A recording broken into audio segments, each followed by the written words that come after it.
The Voice Vista Podcast, venture by Pooja Prasoon.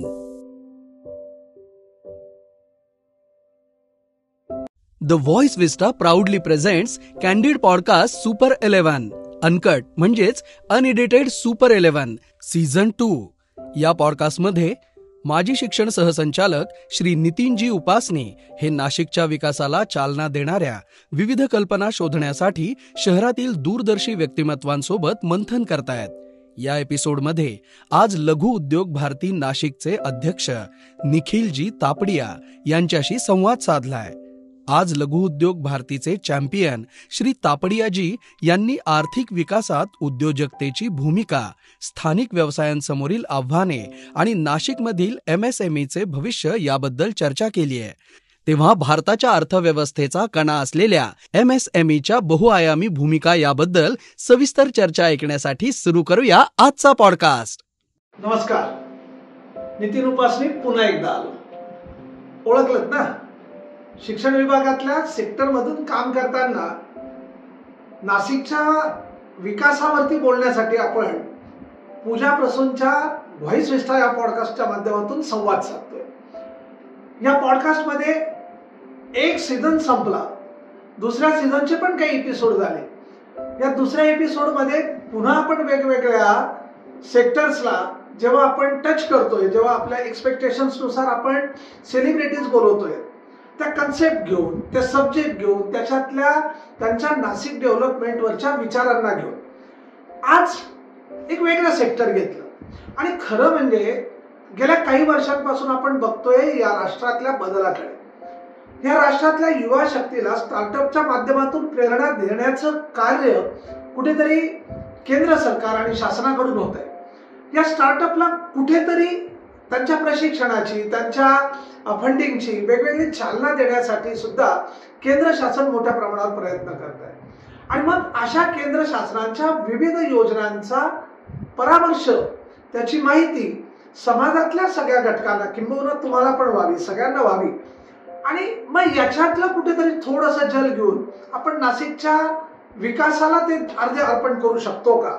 आणि त्या अर्धे अर्पण करण्यातून एक तपश्चर्या रूपी एक नाशिकमध्ये स्वतःच अस्तित्वाला किंवा स्वतःच्या कार्याला एक दिशा देता येईल का, यासाठीचा आजचा हा प्रवास आहे. मग आजच्या प्रवासामध्ये म्हणजे मला असं वाटतं की तुम्हाला अपेक्षित असलेला विषय जो आहे तो कळाला असेल. ह्यामध्ये छोट्या छोट्या इंडस्ट्रीजला मोठे इंडस्ट्री करतानाचा प्रवास असू देत, किंवा अगदी मोठ्या इंडस्ट्रीजना पाठबळ देताना छोट्या छोट्या इंडस्ट्रीजचं त्यांना लागणारं सहकार्य हे असू देत, याच्यावरती आपल्याला आज कुठेतरी विचार करायचा आहे, संवाद साधायचा. आणि आजचे आपले सेलिब्रिटी किंवा आजचे आपले जे गेस्ट आहे या विषयावरती, ते पण नाशिक शहरातले एक प्रथित यश इंडस्ट्रियलिस्ट ज्यांना म्हणता येईल. जी इंडस्ट्री एका इंडस्ट्रीकडून दुसऱ्या इंडस्ट्रीकडचा प्रवासही त्यांचा कष्टाचा आहे पण सुखकर आहे. सर्व्हिस इंडस्ट्रीमध्ये काम करताना, सर्व्हिस इंडस्ट्रीमधून मॅन्युफॅक्चरिंग इंडस्ट्रीकडे वळताना कमी वयामध्ये जे यश मिळवलेलं आहे, या कमी वयामधल्या यशाच्या नुसार त्यांनी केलेलं परिश्रमाला कुठेतरी प्रमाणपत्र मिळावं म्हणून केंद्र शासनाच्या माध्यमातून एक लघु उद्योग भारती नावाची जी संस्था आहे, या लघु उद्योग भारतीच्या प्रेसिडेंटशिप वरती, अध्यक्षपदावरती बसण्याचा सन्मान ज्यांना मिळालाय, अशी नाशिक शहरातले खिलाडू वृत्तीचे पण खेळाडू पण असलेले असे निखिल तापडिया आज आपल्या सोबत आहेत. यांचा परिचय करून द्यायचा म्हणजे मी जसं म्हटलो की शहरामध्ये कमी वयामध्ये वडिलांचा वैद्यकीय व्यवसाय सोडून प्रवेशाच्या वेळी कुठेतरी एक विचार आला की आपण मॅन्युफॅक्चरिंग किंवा इंडस्ट्री याच्यात इंजिनिअरिंगकडे वळावं का. आणि मग प्रवेशासाठी लागणारी फी एफडीच्या रूपामध्ये इंजिनिअरिंग साठी वापरून आणि ती इंजिनिअरिंग मधून स्वतःची एक सर्व्हिस इंडस्ट्री तयार केली. पार्टनरशिप मध्ये होती, पण या सर्व्हिस इंडस्ट्रीमध्ये एक स्वतःच अस्तित्व तयार केलं. हे करताना कष्ट होते, त्याग होता, ग्राहकांची समाधानता होती. आणि मग त्या माध्यमातून कुठेतरी पुन्हा एक क्लिक झालं की या आपण आता सर्व्हिस कडून आणखी काही एक सेक्टर बदलायचं का, आणि मग मॅन्युफॅक्चर म्हणून इंडस्ट्रीकडे ती पार्टनरशिप त्यांची वळाली आणि एक नाही, दोन नाही, 6 युनिट्स ज्यांचे आता नाशिक शहरात आहेत, यशस्वीपणाने आहे. ग्राहकांची समाधानता हीच त्यांची पावती आहे. अशा निखिल तापडे यांना आपण आज इथे बोलवलेलं आहे. नमस्कार निखिलजी.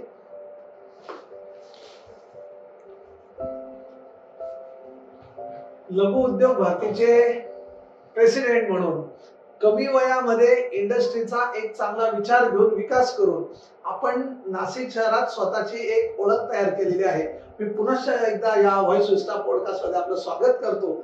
आणि खरं म्हणजे या देशाचं वैभव म्हणजे मी मानतो, मी शिक्षण विभागात काम करताना बऱ्याच ठिकाणी मला असं वाटायचं की या देशाचं भवितव्य जे आहे, हा एक तर तरुण रक्ताचा देश आहे.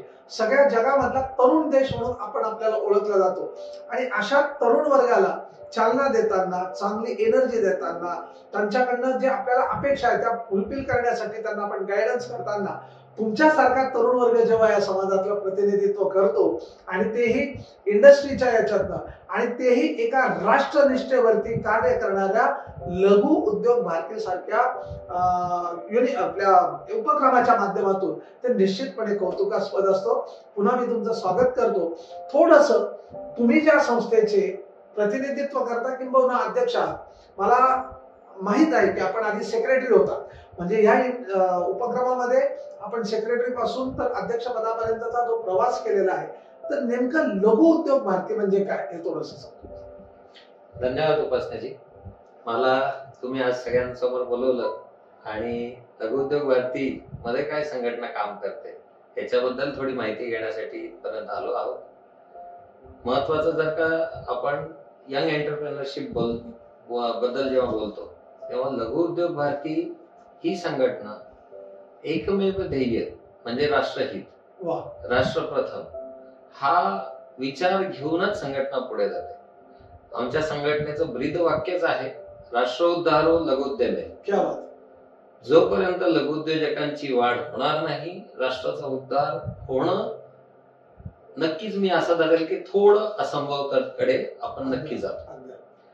त्याच्यामुळे लघु उद्योग भारतीमध्ये एकच विचार आहे, जोपर्यंत विकेंद्रित अर्थव्यवस्था, आपण त्याला असं म्हणूयात की डायव्हर्सिटी ऑफ इकॉनॉमी ही वाढणार नाही, ही चलन वाढणार नाही, तोपर्यंत देशाचा उद्धार म्हणजे देश पुढे जाण्याचा जो मार्ग आहे तो सुखकर नाही होणार. So long term of sustainability in that way is more important to grow the nation, असं मी म्हणेन. म्हणजे स्वतःपेक्षा राष्ट्राला महत्व ठेवायचं, पण राष्ट्राच्या उद्धारासाठीच्या प्रत्येक याचं सोनं करायचं, हा निश्चितपणे त्याचा उद्देश आहे. पण मग लघु उद्योग भारती नेमकी ह्या इंडस्ट्रियल सेक्टरमध्ये कशा पद्धतीचं काम करते? लघु उद्योग भारती ही एकमेव संघटना आहे जी एसएमई साठी पॅन इंडिया लेवलला काम करते. पॅन इंडिया लेवलला CII संघटना आहे, पण लघु उद्योग भारती एसएमई साठी काम करणारी संघटना आहे, स्मॉल मायक्रो एंटरप्रेन्योरशिप. तर ही संघटना जेव्हा आम्ही म्हणतो की पॅन इंडिया लेवलला काम करते, तर नक्कीच ही सरकारच्या धोरणांवर, म्हणजे पॉलिसी ज्या सरकार बनवते त्याच्यामध्ये आम्ही ऍडव्होकसी आणि पॉलिसी इंटरव्हेन्शन हे दोन ज्या गोष्टी महत्वाच्या आहेत त्या सरकार सोबत मिळून, किंबहुना आपण असंही म्हणू शकतो की सरकार आम्हाला घेऊन त्या बनवता आणि त्या चेंजेस त्याच्यात आणण्याचा प्रयत्न करतात. म्हणजे तुमच्याकडनं ज्या ग्राउंड लेवलवरती काही सूचना असतील किंवा जे तुम्हाला जाणवलेलं असेल ते तुम्ही एक प्रोजेक्ट सारखं करता, ते कुठेतरी सेंट्रल पर्यंत पोहोचतं आणि मग त्या इम्प्लिमेंट होतात. नक्कीच आमच्या संघटनेचं तुम्हाला एक स्ट्रक्चर म्हणून सांगतो की प्रत्येक जिल्ह्यामध्ये एक इकाई म्हणून आम्ही काम करतो. अशी पॅन इंडिया लेवलला मोर दॅन 530 इकाई आपल्या आहेत. आणि जिल्ह्यापासून आम्ही प्रत्येक राज्यापर्यंत आमची एक संघटना बनते, राज्यापासून सेंटर पर्यंत एक संघटना असते, आणि हे सगळे विचार आम्ही सेंटर पर्यंत पोहोचवण्याचा आमचा प्रयत्न असतो, जेणेकरून सेंटरमध्ये जी आमची संस्थेवर बसलेली लोक आहेत ती गव्हर्नमेंट सोबत पॉलिसीसाठी काम करत असतात. तर पॉझिटिव्ह पॉलिसीज तयार करण्यासाठी नक्कीच. आणि रिक्वायरमेंट फुलफिल करण्यासाठी. शंभर पण मग ही लघु उद्योग भारती असं म्हणता येईल आपल्याला की लघु उद्योग भारती ही छोट्या छोट्या जे उद्योग आहेत यांना बूस्ट देण्यासाठी, यांना फंडिंग किंवा इतर याच्यासाठी सगळ्याला सपोर्ट करते. आपण असं म्हणू शकतो की प्रत्येक इंडस्ट्रीला बूस्ट मिळण्यासाठी नक्कीच गरजेचं आहे की कोणती ना कोणती संघटना काम करायला पाहिजे. पण आपण जर का पॉलिसीमध्ये गव्हर्नमेंट कडनं सपोर्ट जर का आणला तर तो बुस्टिंग नक्कीच मिळतो. उदाहरणार्थ मी तुम्हाला असं सांगेल की आपला आत्ताच 4 वर्षापूर्वी कोविडचा जो पिरियड गेला, त्या पिरियडमध्ये आम्ही जेव्हा लोकांसोबत काम करत होतो, काही औषधांचे डिस्ट्रीब्युशन करत होतो, काही वॅक्सिन कॅम्प आम्ही लावले होते आणि त्यावेळेस सगळ्या उद्योजकांसोबत आम्ही काम करत होतो. त्या काम करत असताना लक्षात आलं की प्रत्येक उद्योजकाला त्याला इमिजिएटली जी कॅश लागते, म्हणजे आम्ही आमच्या इंडस्ट्री भाषेमध्ये म्हणतो कॅश फ्लो क्रंच, हा मोठ्या प्रमाणात आला होता. तर कॅश फ्लो क्रंच मध्ये जर का स्मॉल स्केल, मीडियम स्केल किंवा मायक्रो स्केल हे इंडस्ट्रीज जर का अडकली तर नक्कीच पुढे जाऊन त्याचा त्रास मोठा होऊ शकतो. म्हणून आमच्या जवळपास 70%, 530 पैकी 70% लोकांनी एकाही मधनं सेंटर पर्यंत ही सूचना पाठवली किंवा त्या सूचनेचा नक्कीच सरकारने विचार केला. आणि आपल्याला जर का माहित असेल की 20% ऍड ऑन लोन फॅसिलिटी ही गव्हर्नमेंटने आपल्याला दिली कोविड पिरियड. तर ती जी कोविड लोन म्हणून देण्यात आलं, तर तो ह्या सगळ्या इन्फॉर्मेशनचा गव्हर्नमेंटने घेतलेली दखल आपण असं नक्कीच म्हणू शकतो. आणि त्या पद्धतीने फायनान्स उपलब्ध प्रत्येक एमएसएमई पर्यंत आम्ही पोहोचू शकतो. अरे वा, म्हणजे थोडक्यात असं आहे की फायनान्शियली त्या कुठेतरी सफरर होत्या त्या काळात त्यांना, कारण कस्टमर चेन कुठेतरी डिस्टर्ब असेल की त्याच्यात तुम्ही त्यांना फायनान्शियली सपोर्ट केल्यामुळे ते अडचणी त्यांच्या दूर झाल्या, त्या तोच धरून राहिल्या. पण मग नेमक्या एसएमईजला आपल्या ह्या लघु उद्योग भारतीचा जो सपोर्ट असतो त्याचा काय ऍडव्हान्टेज होतो? आता बघा, विकेंद्रित अर्थव्यवस्था आपण जेव्हा म्हणतो तेव्हा एसएमई जर का बळकट असतील तर प्रत्येक उद्योग हा स्मॉल स्केल मध्ये पुढे जाऊन आपल्याला लोकांना जे काम देणारे आहोत तर ते एसएमईज आहेत. नुसत्या ओईएम हा लोकांपर्यंत कामं पोहोचू नाही शकत. ती बळकटी देण्यासाठी एसएमईला बळकट करणं हा पहिला धोरण आपला नेहमी असायला पाहिजे. म्हणूनच आम्ही नेहमी म्हणतो की विकेंद्रित अर्थव्यवस्था जोपर्यंत आपल्या राष्ट्राला लागणार नाही आणि त्याच्यावर आपलं खरं पद्धतीने काम होणार नाही तोपर्यंत राष्ट्राची ग्रोथ प्रोग्रेसिव्हली सस्टेनेबिलिटी मध्ये राहू शकत नाही. मग विकेंद्रित अर्थव्यवस्था थोडस एक्सप्लेन. विकेंद्रित अर्थव्यवस्था याचा अर्थ आम्ही असं म्हणतो आपल्या इंडस्ट्रियल याच्यामध्ये आपण असं म्हणू शकतो की डायव्हर्सिफाय इकॉनॉमी. ओके. सो जसं प्रत्येक छोट्या छोट्या उद्योजकांमध्ये आपण जर काही बघितलं तर वेगवेगळे उद्योग चालतात आणि तिथे आपण दरवेळेस आता आपण म्हणतो सरकार जॉब क्रिएट करत नाही, जॉब देत नाही. तर हा जेव्हा विचार येतो तेव्हा नुसतं ओईएम जॉब देऊ शकत नाही. आता आपल्याकडे मोठ्या ओईएम्स आहेत, पण जर का त्या ओईएमच्या माध्यमातून जॉब तयार झाले असतील 1000 तर एसएमईच्या माध्यमातून 10,000 जॉब तयार होतात. म्हणून आम्ही नेहमी म्हणतो की विकेंद्रित अर्थव्यवस्था म्हणजे तुम्ही स्मॉल स्केल मायक्रो एंटरप्रेन्योरशिपवर जास्तीत जास्त भर घाला, त्यांच्या पॉलिसीवर जास्तीत जास्त तुम्ही बळकटी आणा, तरच जाऊन आपली अर्थव्यवस्था राष्ट्राची बळकट होईल. याचं एक उदाहरण म्हणजे मी तुम्हाला फायनान्शियली आत्ताच रिसेंट झालेलं चेंज तुम्हाला सांगतो. लघु उद्योग भारतीने एक रिसेंट इनिशिएटिव्ह घेतला होता फायनान्शियल याच्यामध्ये. आपल्याला माहित असेल की आपल्याकडे 43B नावाचा एक ऍक्ट नवीन तयार झाला, ज्याच्यामध्ये स्मॉल स्केल आणि मीडियम मायक्रो मध्ये 45 दिवसाच्या आत पेमेंट करणं म्हणजे त्याचं कंपल्सरी झालं. तर त्या कंपल्शनमुळे काय झालं की आज कॅश फ्लो प्रत्येक उद्योजकाचा वाढला. कॅश फ्लो वाढला तर त्याची परचेस पॉवर वाढून जाते. त्याची परचेस पॉवर वाढली तर त्याला येणारं मटेरियल आणि देतानाच त्याचं कॉम्पिटिटिव्हनेस वाढून जातो. आणि त्या कॉम्पिटिटिव्हनेसमुळे ओईएम ज्या बाहेरच्या देशातल्या आज आपण म्हणतो की आपल्याकडे यायला पाहिजे, तर 2 कारणांमुळे फक्त येत नाही. आज आपण चायना अर्थव्यवस्था बघा आणि भारताची बघा. एक कॉस्टिंगमुळे येत नाही आणि एक क्वालिटीमुळे येत नाही. अच्छा. तर हा कॅश फ्लो जोपर्यंत इन्क्रीज होणार नाही तर बरोबर. कॉस्टिंग कुठे आपण मॅच करू शकतो.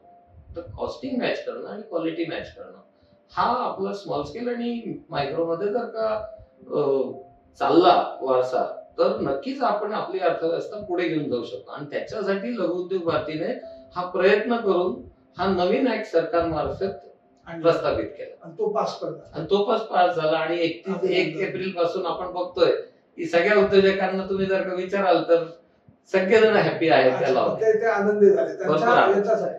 या सगळ्या याच्यामध्ये जेव्हा आपण नाशिकचा विचार करतो, नाशिकचा विकास होताना नाशिकला इंडस्ट्रियल इस्टेट्स आहे, नाशिकच्या परिसरात पण ह्या नाशिकच्या इंडस्ट्रियल इस्टेटला जे म्हणजे नवीन गेल्या दशकामध्ये नवीन काही खूप प्रोजेक्ट आले नाहीत मोठे, परंतु अशा एसएमई जे आहेत यांचा सपोर्ट या मोठ्या इंडस्ट्रीजला मिळत असेल तर यांच्यातल्या हा जो सपोर्ट आहे हा पॉझिटिव्हली जेव्हा आपण तो प्रोड्यूस करतो किंवा त्यांच्यापर्यंत आपण पोहोचवतो तेव्हा या एसएमईला काही अडचण येतात. मी याच्यात तुम्हाला एक नक्की असं बदल सांगेल जो आमच्या विचारात आहे की ओईएम ला सप्लाय करायला तर आपण नेहमीच तयार राहिलो पाहिजे. अच्छा. त्यांना जरी अडचणी असेल तरी आता आपला मानसिक विचार थोडा बदलणं गरजेचं आहे. तो बदलणं म्हणजे काय की स्मॉल स्केल इंडस्ट्री ही स्मॉलच राहिली तर ती कायमस्वरूपी स्मॉल राहील.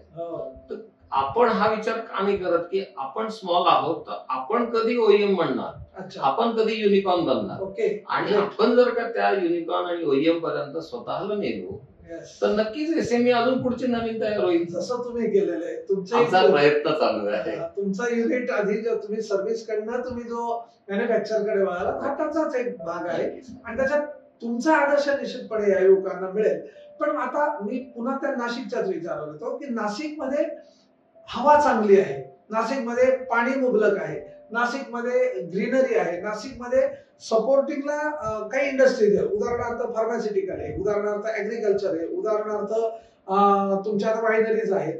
याचा आपल्याला एसएमईजला किंवा तुमच्या लघु उद्योग भारतीला त्याचा कसा उपयोग करून घेता येईल?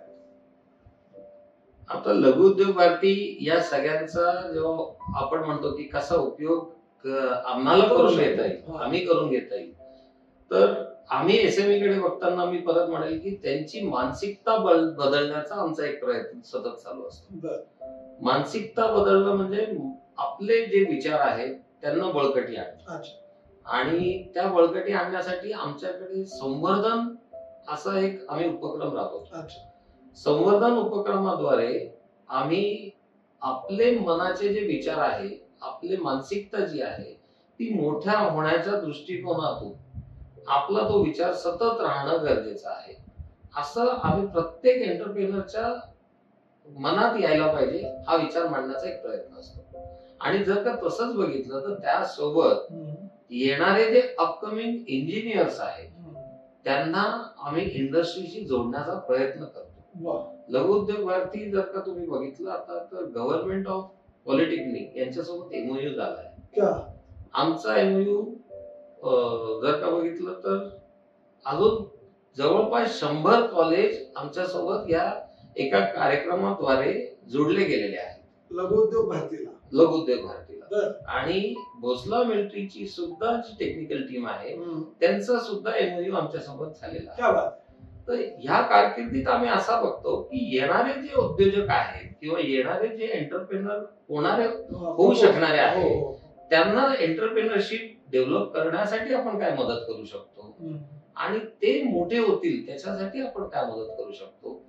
नाशिकमध्ये आता काय चालू याच्यापेक्षा नाशिकमध्ये येणारी जी पॉवर आहे ती नवीन विचाराने कशी येईल याच्यावर जास्त फोकस जर का टाकला तर बदल नक्कीच शक्य घडणार आहे.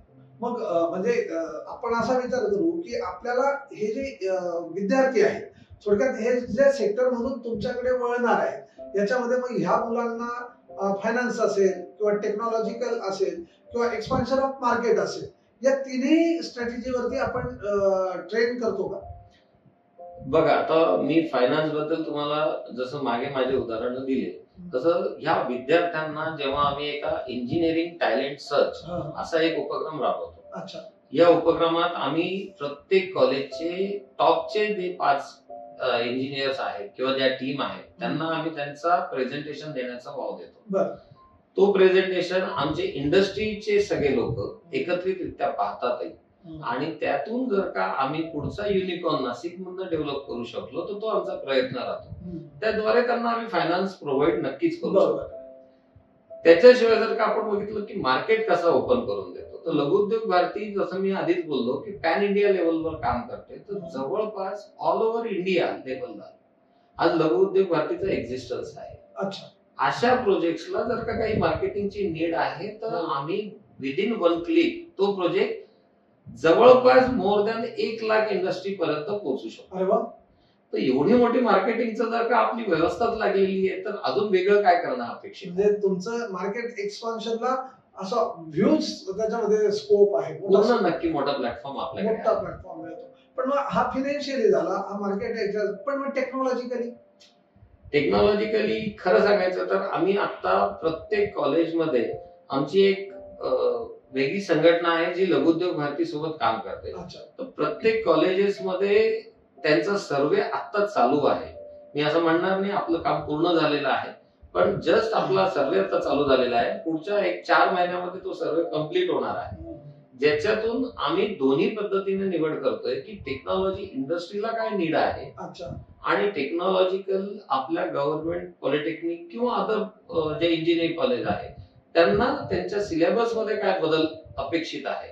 तर हे दोन्ही देण्याचं काम लघुउद्योग भारती आता सतत करत आहे. म्हणजे त्याच्यावरती आता वर्किंग पण सुरू आहे. मग याच्यात अनुषंगाने जेव्हा आता माननीय पंतप्रधानांनी युवा शक्तीतली एनर्जी ओळखून मध्यंतरी त्यांनी चांगले अवॉर्ड फंक्शन पण दिले, चांगल्या लोकांना ज्या ज्या सेक्टरमध्ये स्वतःला त्यांनी एक वेगळं पण सिद्ध केलं त्यांनी स्किल मधले अवॉर्ड दिले. स्किल डेव्हलपमेंट हे टार्गेट माननीय पंतप्रधानांचं आहे.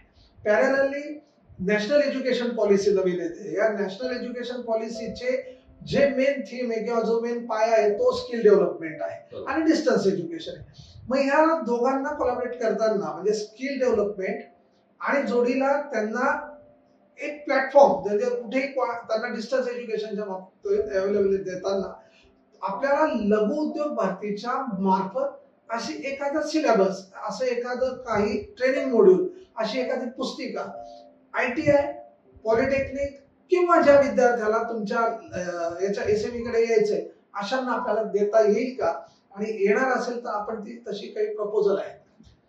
आम्ही मागच्या 2 वर्षापासून एका मोठ्या प्रकल्पावर काम करत आहोत. हे पूर्ण महाराष्ट्र राज्य लेवल पर्यंत काम करत आहोत. त्या प्रकल्पामध्ये आपले वेगवेगळे व्हर्टिकल्स आहेत जिथे नवीन येणारा एंटरप्रेनर हा त्याच्या स्किलने येतो, पण एंटरप्रेनरशिप मध्ये असलेल्या अडचणी त्याला माहित नसतात. बरोबर. आता पहिला तुम्ही जो प्रश्न विचारला स्किल डेव्हलपमेंट, तर नक्कीच आता मी तुम्हाला जे उत्तर दिलं की स्किल डेव्हलपमेंटसाठी स्किलचा गॅप शोधणं आमचं काम चालू आहे. त्याच्यामुळे तिथे आमचा अजूनपर्यंत हात तेवढा रुजलेला नाही. पण तो स्किल डेव्हलप करून जो विद्यार्थी येतो एंटरप्रेनरशिप कडे, तिथे आम्ही त्याला नक्कीच मदत करतो की तो जॉब न करता एंटरप्रेनर कसा व्हावा, याच्यासाठी आमचे प्रयत्न सातत्याने चालू असतात. कारण जर का आत्ताचा आपण बघितला एक कल, तर मोर दॅन 85% मुलं हे जॉब ओरिएंटेड आहेत. 15% त्यांना वाटतं एंटरप्रेनरशिप करायची, पण फेल्युअरनेस वाढलेला आहे. त्याच्यामुळे त्यांच्या किंवा त्यांच्या फॅमिलीच्या बॅकग्राऊंड मध्ये तो एक भीतीचा वातावरण तयार होतो की एंटरप्रेनर झाला तर उद्या तुझं काय होईल. बॅकबोन नसलेल्या लोकांना तो एक मोठा प्रॉब्लेम आहे. तर त्याच्यामुळे आमचं लघुउद्योग भारती संघटना त्या बॅकबोनवर काम करत आहे, जेणेकरून त्यांची एंटरप्रेनरशिप डेव्हलप कशी होईल, त्यांना सपोर्ट सिस्टीम कशी मिळेल.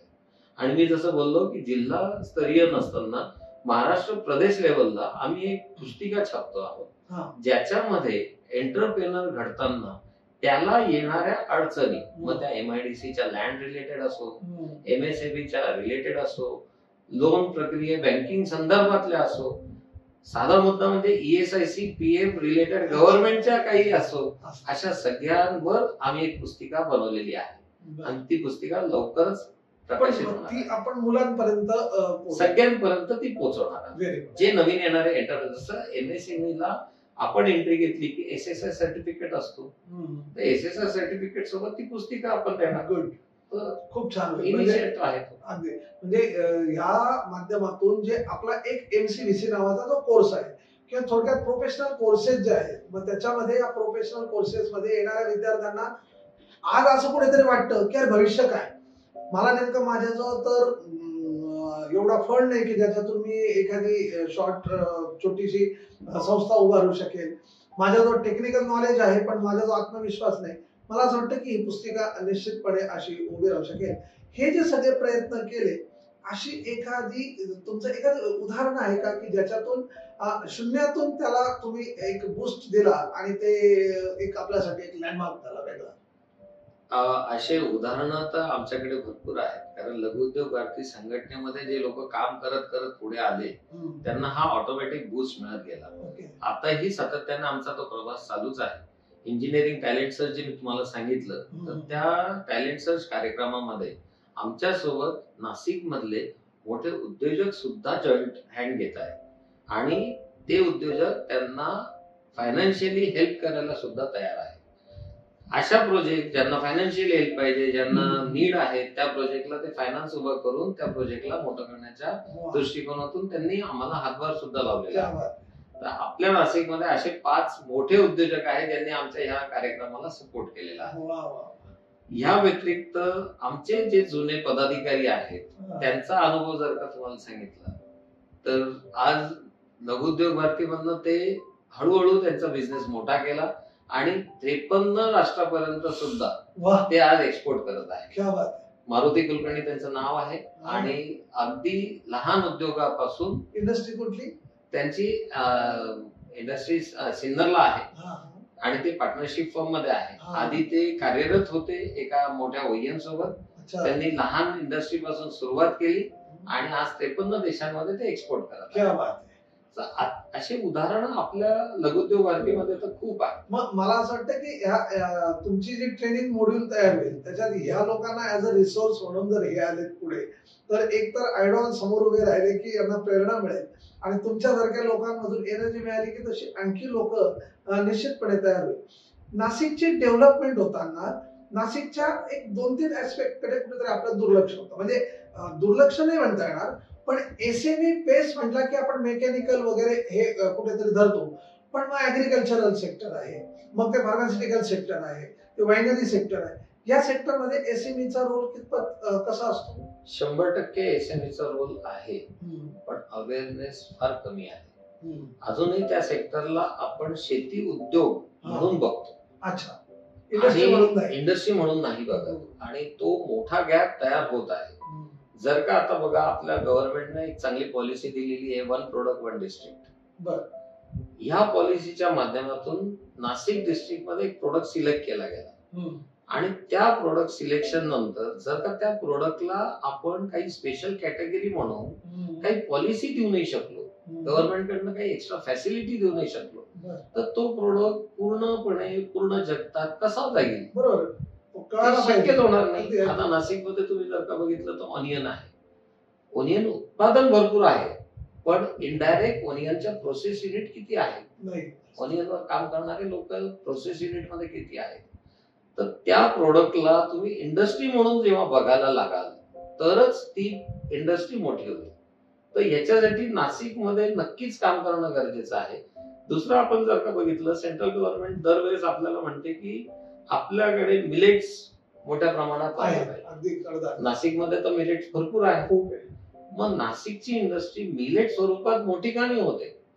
तर त्या गोष्टीला अजूनही आपला दृष्टिकोन तसा नाही की ही इंडस्ट्री आहे म्हणून चांगले उद्योजक तिथे अजूनपर्यंत एंटर करत नाही आणि त्यांना शेती उद्योग म्हणूनच बघितलं जातंय. तर हा एक मोठा गॅप आहे, तो भरणं गरजेचं आहे असं मला वाटतं. त्याच्यावरती आपल्याला म्हणजे काम करता येईल आणि इव्हन करता येईल. पण तुम्ही बोलताना लक्षात आलं की कांदा आहे, द्राक्ष आहे, ऊस आहे, पण आपल्याकडे पैठणी सारखं सुद्धा एक आहे नाशिक जिल्ह्यात. 100%. तर त्याला सुद्धा आपल्याला असं काहीतरी मार्केट अवेलेबल झालं तर लघु उद्योगाच्या माध्यमातून लघु उद्योग भारतीच्या सपोर्टने ते मला वाटतं ते पुढे जाऊ शकतील. त्याच्यात नक्कीच काम करायला पाहिजे. खरं सांगायचं तर अजूनपर्यंत लघु उद्योग भारती सुद्धा इंडस्ट्री पासून, म्हणजे मी असं म्हणेल की ज्या आपल्या कारखानदार आहेत तिथून ह्या अशा प्रकारच्या इंडस्ट्रीमध्ये अजूनपर्यंत लघुउद्योग भारतीचं एंटर नाही झालेली आहे.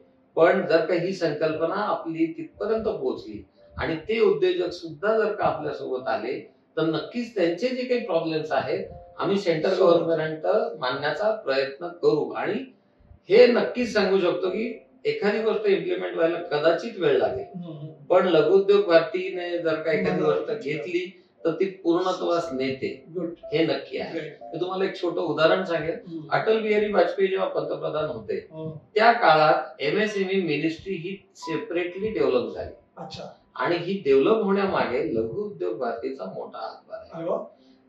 तर ती इंडस्ट्रीचा जो सेपरेट एमएसएमई मिनिस्ट्री जेव्हा डेव्हलप झाली तर ती मिनिस्ट्री आजपर्यंत जे काम करते त्याच्यामुळे या एवढ्या पॉलिसी अगदी सोप्या पद्धतीने फास्ट प्रमाणात पुढे पुढे येत चाललेल्या आहेत. तर हा एवढा मोठा हातभारही आपण करू शकतो हे नक्कीच मी आवर्जून सांगेन. पण मग असं होतं बऱ्याच वेळा की मला एक स्मॉल स्केल इंडस्ट्री करायची आहे किंवा मला कुठेतरी पार्टिसिपेट व्हायचं आहे. हे होताना गव्हर्नमेंट एजन्सीज असतील, MIDCच्या अथॉरिटीज असतील, आणखी एक सेक्टर्स असतील, याच्यातून मोठ्या प्रमाणात अडचण येतात असं म्हणतात. यांच्याशी जर समन्वय साधायचा असेल तर असा एखादा लघु उद्योग भारतीचा सेल आहे का, आणि असेल तर त्याला कशा पद्धतीने आपण इम्प्लिमेंट करतो? मी तुम्हाला जसं आमच्या पुस्तिकेचं वर्णन केलं की आम्ही महाराष्ट्र प्रदेशपर्यंत ती पुस्तिका आणतोय, तर जेव्हा पुस्तिका आणतो हे एवढं सोपं काम नव्हतं. पूर्ण महाराष्ट्रावर प्रत्येक एकाईवर वेगवेगळे व्हर्टिकल स्थापन केले गेले आणि त्या व्हर्टिकल्स आजही नाशिकमध्ये सुद्धा काम करत आहे. आमच्याकडे MIDC रिलेटेड जागा रिलेटेड एक व्हर्टिकल आहे, MSME प्रॉब्लेम त्याच्या रिलेटेड एक व्हर्टिकल आहे, बँकिंग फायनान्स याच्या रिलेटेड एक व्हर्टिकल आहे. अशा विविध पद्धतीने जिथे जिथे लघु उद्योजकांना किंवा नवीन येणाऱ्या एंटरप्रेनरला गरज असेल तर तिथे आम्ही त्यांना पॉलिसी काय आहे आणि त्या पॉलिसी मार्फत त्याला कुठे मदत आपण देऊ शकतो हे गव्हर्नमेंट सोबत सातत्याने काम करून त्यांना मिळवून नक्कीच देतो. असं एक सेल आहे आपला सेल आहे आणि त्या सेल मध्ये आपण असं just like it is a part of counselling. Yes आमच्याकडे व्हर्टिकल असे तयार केलेले आहेत आणि त्या व्हर्टिकल वर आपले उद्योजकच काम करतात. मग ह्या सगळ्या एजन्सीजला करताना असं आपल्याला काय वाटतंय की लघु उद्योगांना बूस्ट मिळण्यासाठी अजून नाशिकच्या विकासामध्ये त्यांचं योगदान वाढवण्यासाठी नाशिक शहराकडनं म्हणजे citizens of Nashik apart from Nashik citizen agencies, collectorate असेल, कमिशनरेट असेल, यांच्याकडनं आपल्याला काय एक्सपेक्टेशन्स आहे की जे अजून झाले पाहिजे? आता आपला एक नवीन चांगला फोरम तयार झालेला आहे नाशिक क्वालिटी. म्हणजे आपला जर का पंतप्रधानांनी इनिशिएट घेतलेलाच एक आहे की नाशिक क्वालिटी सर्कल, NQC म्हणून एक चांगला प्लॅटफॉर्म तयार झालेला आहे, ज्याच्यात त्यांच्याकडनं आलेली जी गोष्ट आहे ती नाशिक सिटीमध्ये प्रत्येक माणसाला एज्युकेट करा, क्वालिटीसाठी प्रिपेअर्ड करा, या गोष्टी आवर्जून सांगितलेल्या आहेत. तर हे आपलं गव्हर्नमेंट ऑलरेडी घेतंय. नाशिकचे पदाधिकारी जे आहेत ते सुद्धा या इनिशिएटिव्हला बऱ्याच प्रमाणात पुढे घेऊन येत आहेत. आता फक्त गरज काय आहे, खऱ्या गोष्टी खऱ्या अर्थाने इम्प्लिमेंटेशन. आपण किती प्रमाणात प्लॅन केला आहे आणि किती इम्प्लिमेंट करत आहोत आणि त्या इम्प्लिमेंटेशनला वेगवेगळे व्हर्टिकल्स देऊन त्याला फास्ट प्रोसेस मधून आणण्याची गरज आहे.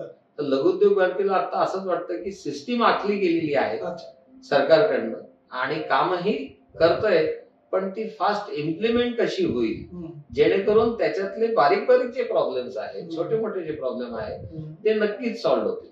मग याच्यात मेजर जो आपल्याला प्रॉब्लेम जाणवतो इंडस्ट्रियल डेव्हलपमेंट मध्ये तो स्किल लेबरचा. म्हणजे स्किल लेबर हा एक ज्वलंत इश्यू आहे, कारण जे ऍक्च्युअली नॉलेज मिळतं शाळा महाविद्यालयांमधून ते प्रॅक्टिकली परफेक्ट होत नाही. आणि मग तुम्हाला जे एक्सपेक्टेड असतं for the development of that industry तसं स्किल तिकडे नसतं. तर यासाठी आपल्याला अशा काही school institute, college institute, technical इन्स्टिट्यूटशी आपल्याला काही समन्वय साधून काही करता येईल? आपण जर का स्कूल लेवलला आणि कॉलेज लेवलला विचार केला, आता जेवढे टेक्नोक्रॅट्स आहेत, जसे आपण इंजिनिअरिंग म्हणू, डिप्लोमा म्हणू, इव्हन IT आहे, लघुउद्योग भारती जवळपास आपल्या जिल्ह्यामध्ये 8 ITI मध्ये आमचे लघुउद्योग भारतीचे EC मेंबर, अच्छा, वन ऑफ द डायरेक्टर म्हणून काम करत आहे. क्या बात. मी स्वतः मालेगाव ITI वर डायरेक्टर म्हणून आहे. हम्म. हे सगळं करण्यामागे सरकारचं पण धोरण आहे आणि आपली पण त्यांच्या मागे पाठराखण कंटिन्यू होती की आम्हाला ITIचं सिलेबस बदलायचं आहे म्हणून आणि त्यांना प्रशिक्षण द्यायचं आहे. तर ह्या ट्रेनिंग सेशन साठी आम्ही त्यांच्यासोबत काम करत होतो. मग त्यांनी आम्हाला ऍज अ टेक्निकल डायरेक्टर म्हणून तिथे अपॉइंट केलं. आपल्या लघुउद्योग वरती आज 7 सदस्य 7 ITI वर मेंबर डायरेक्टर म्हणून काम करतात. हे करत असताना आपण सायमल्टेनियसली लघुउद्योग भारतीचे एक अध्यक्ष जे आहेत नंदू आहे यांना सुद्धा आम्ही मागे हीच संकल्पना सांगितली होती आणि त्यांनी त्यांच्याकडे एक ट्रेनिंग इन्स्टिट्यूट ओपन केलेलं आहे जे आपल्या नाशिक शहरात आहे. तर ते AMT नावाने ते ट्रेनिंग इन्स्टिट्यूट सुद्धा आहे आणि त्यांनी सुद्धा लघुउद्योग भारती सोबत आजपर्यंत या इंजिनिअरिंग टॅलेंट सर्च मध्ये गेल्या 3 वर्षापासून सहभाग दिलेला आहे. सातत्याने सहभाग देताना आमचं आणि त्यांचं संभाषण एकाच वाक्यांवर होतं की येणाऱ्या इंजिनियरला ट्रेनिंग हॉल, फॅसिलिटी आणि अपकमिंग डेव्हलपमेंट मध्ये तुम्ही कसा सपोर्ट कराल ते सांगा. आणि मी अभिमानानं सांगेल आमचे लघुउद्योग भारतीचे 5 प्रेसिडेंट होते आणि त्यांनी या कार्यक्रमाला डोनेशन तर दिलं पण येणाऱ्या जे टॉपचे 5 उद्योजक 5 इंजिनियर्स होते त्यांना पूर्ण ट्रेनिंग सुद्धा फ्री ऑफ कॉस्ट दिली. म्हणजे आपल्याकडून ह्या सगळ्या ट्रेनिंगला म्हणजे यांच्या विद्यार्थ्यांमध्ये असलेल्या ऍस्पेक्टला शोधून त्यांना दिशा तुम्ही देणार आहात त्याचं प्रपोजल पण आहे. पण खूप वेळेस अशी चर्चा होते, अशी शंका येते की एखादी इंडस्ट्री ग्रोथ करायची असेल, डेव्हलप करायची असेल, एक्सपान्शन करायचं असेल, नवीन युनिट उघडायचं असेल तर मग इथल्या काही घटकांच्या मुळे आपलं एक्सपान्शन झालेलं नाही किंवा आपल्याला त्या ठिकाणी अजून वाईड स्कोप मिळालेला नाही, असं काही फेस SME करते. असं नाशिक नाही, युनियन किंवा इतर काही घटक असं नाशिक नाही. प्रत्येक ठिकाणी वेगवेगळ्या पद्धतीने अशा वेगवेगळ्या गोष्टी येत राहतात. पण खरा एंटरप्रेनर जो असतो या सगळ्यांवर मात करून पुढे जाणाराच असतो असं मी माझं मत नक्की मानतो. सुंदर सुंदर एकदम. आपण आपल्या प्रॉब्लेम कडे न बघता त्याच्यातून आपले सोल्युशन्स काढत जो पुढे येतो तो खरा एंटरप्रेनर आहे. आपण नाशिकचे रहिवासी आहात. नाशिक जसे आपली पौराणिक संदर्भातून आपण विचारलं की नाशिकला पौराणिक आहे, ऐतिहासिक आहे, नैसर्गिक आहे, सगळा वारसा मिळालेला आहे. पण सगळ्यात नाशिक जे प्रसिद्ध आहे ते 12 वर्षांनी होणाऱ्या एका कुंभ महोत्सवाचं. ह्या कुंभ महोत्सवामध्ये नाशिक डेव्हलप होतं. त्याच्या आधी इन्फ्रास्ट्रक्चरसाठी फंड्स येतात, आणखी काही गोष्टी येतात.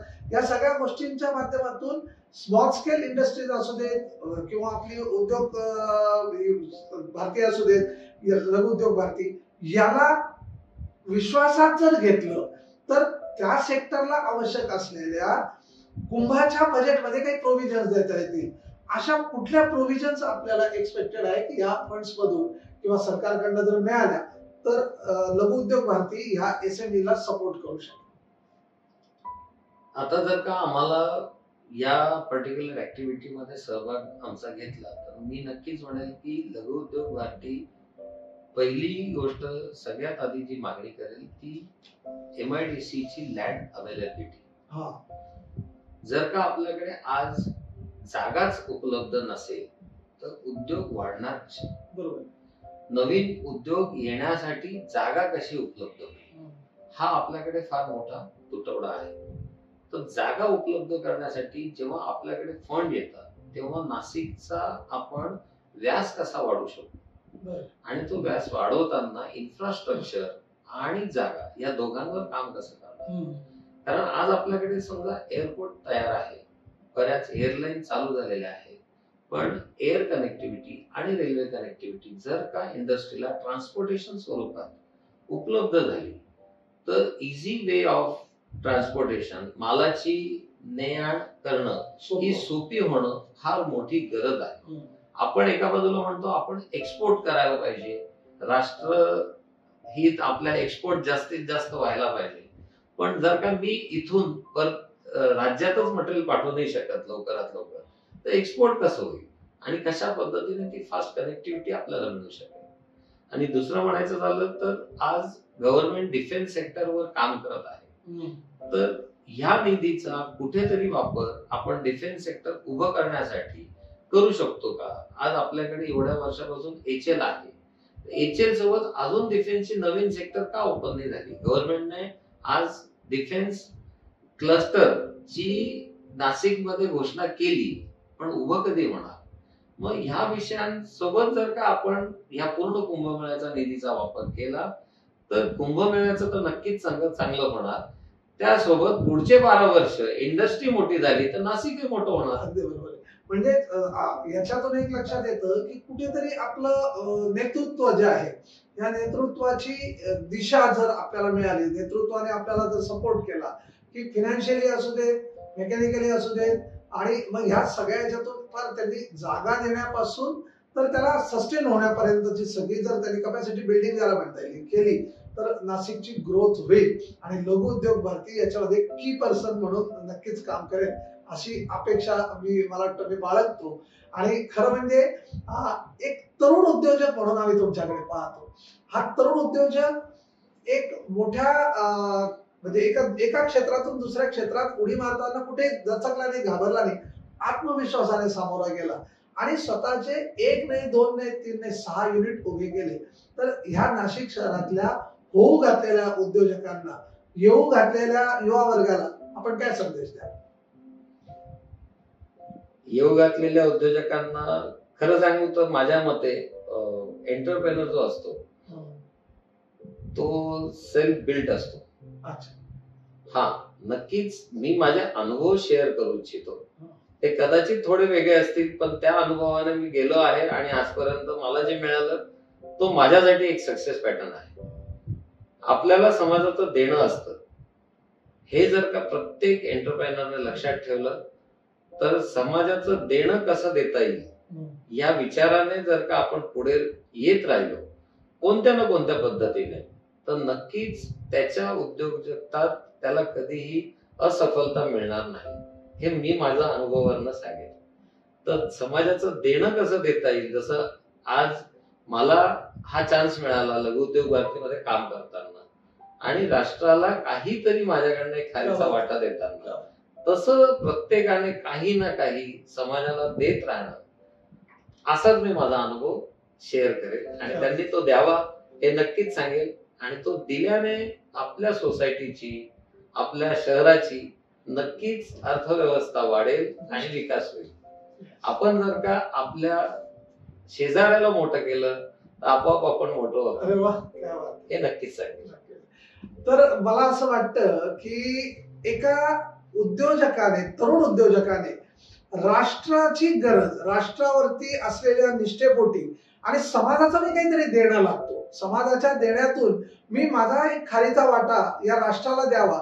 आणि मग मला असं म्हणायचं की सगळ्यांनीच काही बॉर्डरवर सैनिक बनून देशाचं रक्षण करण्यापेक्षा या अशा छोट्या छोट्या संकल्पनेतून जर राष्ट्राला, देशाला घडवण्यासाठीच स्वतःचं एक अर्ध्य, स्वतःचं एक त्या ठिकाणी समर्पणाच्या भावनेने जर काम केलं तर किती मोठं बनता येतं ही नक्कीच प्रेरणा आपल्याला आजच्या पॉडकास्ट मधून मिळते. पण या पॉडकास्टचं दुसरं एक वैशिष्ट्य तुम्हाला सांगतो की राष्ट्रप्रेमाने झपाटल्यानंतर समाजावरती नितांत श्रद्धा असेल आणि जोडीला आत्मविश्वास असेल, माझ्या करून दाखवण्याची धमक आहे, मी करूच शकतो, किंबहुना मी प्रत्येक संकटावर मात करून हे यश पादाक्रांत करूच शकतो, या भावनेने जर केलं तर एकाचे 6 युनिट करणारे निखिल तापडे असू देत किंवा तुम्ही असू देत किंवा आपण असू देत, नक्कीच या राष्ट्राला महासत्ता बनवण्यासाठी प्रयत्न करू शकतो. आणि माननीय पंतप्रधानांच्या स्वप्नातलं, माननीय सर्व जे मान्यवर होते की ज्यांना ह्या भारताबद्दलचं एक आकर्षण आहे, या भारताच्या युवा शक्तीबद्दल एक स्वतःची आत्मीयता आहे, ते निश्चितपणे आपल्याला त्यांच्यातून प्रेरणा मिळू शकते. आपणा सर्वांना या पॉडकास्ट बद्दलच्या सूचना ऐकण्याच्या मनस्थितीत आहे. आपल्या सूचना येतीलच, त्या इम्प्लिमेंट पण होतील. पुढच्या पॉडकास्ट मध्ये अशीच नवीन एनर्जी, असाच तरुण रक्त, असंच सळसळत चैतन्य घेऊन नवा विषय, नवी ऊर्जा आणि नवी कन्सेप्ट घेऊन तुमच्या पुढे येईल. तोपर्यंत नमस्कार. Thank you for tuning in to the Voice Vista podcast. आप और भी इंटरेस्टिंग शो सुन सकते हैं thevoicevista.in पर. ये शो कॉन्सेप्चुअलाइज किया है पूजा प्रसून ने, प्रोड्यूस किया है वॉइस विस्टा ने. गेस्ट कोऑर्डिनेशन में हमारे साथ रहे NC देशपांडे और सुनीता चौहान। डिजाइन किया टीम क्रिएटर्स डेन ने और एडिटिंग और प्रोडक्शन के लिए धन्यवाद टीम लर्निंग बी को। प्रोमो वॉइस दिया है राहुल ढोले ने। लाइक, फॉलो और सब्सक्राइब करना ना भूलें।